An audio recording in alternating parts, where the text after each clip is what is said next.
ആൾക്ക് I D എടുക്കാനാണ് പോകുന്നത്. അപ്പം ആദ്യമായിട്ട് നമുക്ക് 2 ഓപ്ഷൻ ഉണ്ട്. ഇവിടെ ആഡ് ഡിസ്ട്രിബ്യൂട്ടർ, ഇതിൽ ഡയറക്റ്റ് നമുക്ക് പോകാൻ പറ്റും ഒരു ഓപ്ഷന്. വേറൊരു ഓപ്ഷന് നമ്മൾ ആ മെയിൻ നമ്മളെ പേജിൻ്റെ അതിൻ്റെ ആ ഒരു ലെഫ്റ്റ് സൈഡിൽ മുകളിൽ ഒരു 3 ലൈൻസ് ഇല്ലേ, അതിൽ പോയിട്ട് നമുക്ക് ടച്ച് ചെയ്താലും ഒരു ലിസ്റ്റ് വരും. അതിലും നമുക്ക് പോയിട്ട് ന്യൂ ഡിസ്ട്രിബ്യൂട്ടർ ഐ ഡി നമുക്ക് കൊടുക്കാൻ പറ്റും.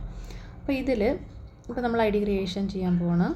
അപ്പോൾ ആദ്യമായിട്ട് ഇതിൽ അപ്ലൈൻ ഐ ഡി അതുപോലെ തന്നെ ഹോസ്റ്റർ ഐ ഡി അത് നമ്മൾ കൊടുക്കണം. ഓക്കെ,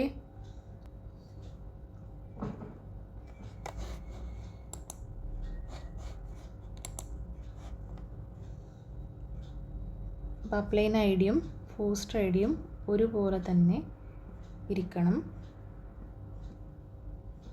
ഇപ്പോൾ ഐ ഡി ക്രിയേഷൻ ചെയ്യുമ്പോൾ നമ്മൾ മിസ്റ്റേക്ക് ഇല്ലാതെ ചെയ്യുക. ഓക്കെ, പിന്നെ നെക്സ്റ്റ് കൊടുക്കേണ്ടത് ഹോസ്റ്റർ ഐ ഡി ആണ്.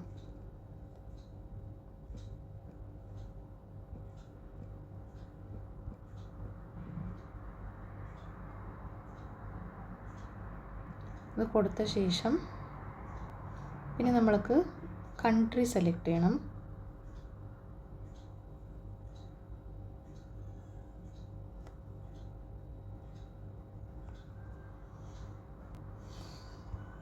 പിൻകോഡ് കൊടുക്കുക.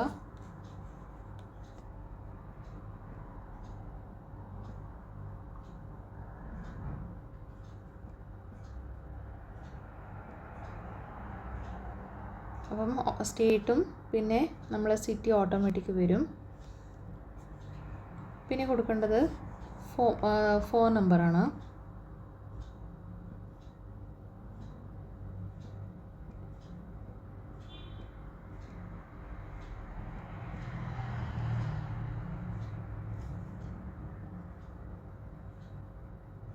അതിനുശേഷം ഇമെയിൽ ഐ ഡി നമ്മൾ തെറ്റാതെ ടൈപ്പ് ചെയ്ത് കൊടുക്കണം.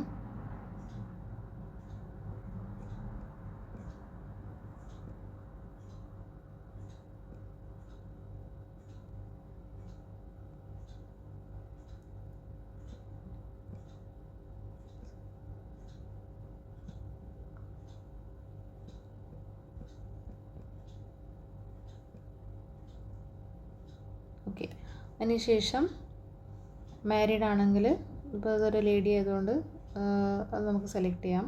മിസ്സാണോ മിസ്സസ് ആണോ ഇതുകൊണ്ട് നമുക്കിതിൽ സെലക്ട് ചെയ്യാൻ പറ്റും. നെക്സ്റ്റ് നെയിം കൊടുക്കുക.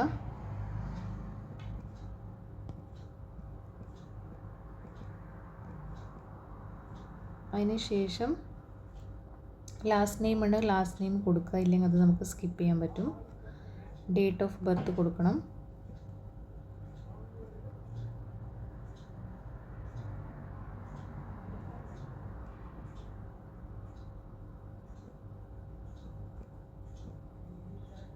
അതിനുശേഷം നമുക്ക് എന്താണോ നമ്മളെ ലാംഗ്വേജ് നമ്മളെ ആപ്പിൽ വേണ്ടത് ആ ലാംഗ്വേജ് സെലക്ട് ചെയ്യുക. പിന്നെ നമ്മളൊരു ഡിസ്ട്രിബ്യൂട്ടർ ഐ ഡി നമ്മൾ സെലക്ട് ചെയ്യാം. പിന്നെ സൈൻ അപ്പ് കൊടുക്കുക.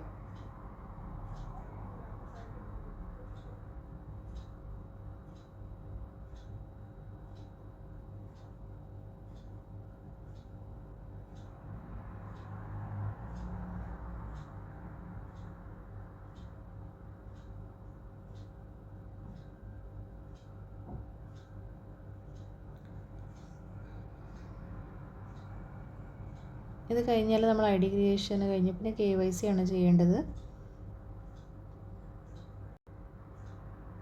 സിസ്റ്റം കുറച്ച് ടൈം എടുക്കുകയാണ്.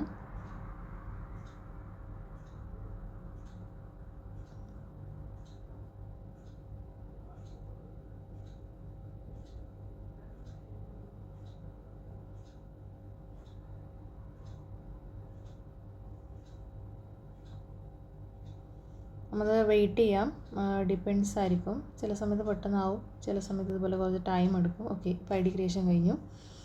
എന്നിട്ട് നമ്മളൊരു സ്ക്രീൻഷോട്ട് എടുക്കുക. അപ്പോൾ ഐ ഡി ക്രിയേഷൻ ചെയ്ത ആൾക്ക് ഇത് അയച്ചു കൊടുക്കാനാണ്. ഓക്കെ, എന്നിട്ട് ഇവിടെ ഒരു ഓക്കെ കൊടുക്കുക. അപ്പോൾ ഓൾറെഡി ഇയാളെ ഐ ഡി ക്രിയേഷന് കഴിഞ്ഞിട്ടുണ്ട്. കഴിഞ്ഞു. ഇത്രയേ ഉള്ളൂ ഐ ഡി ക്രിയേഷൻ.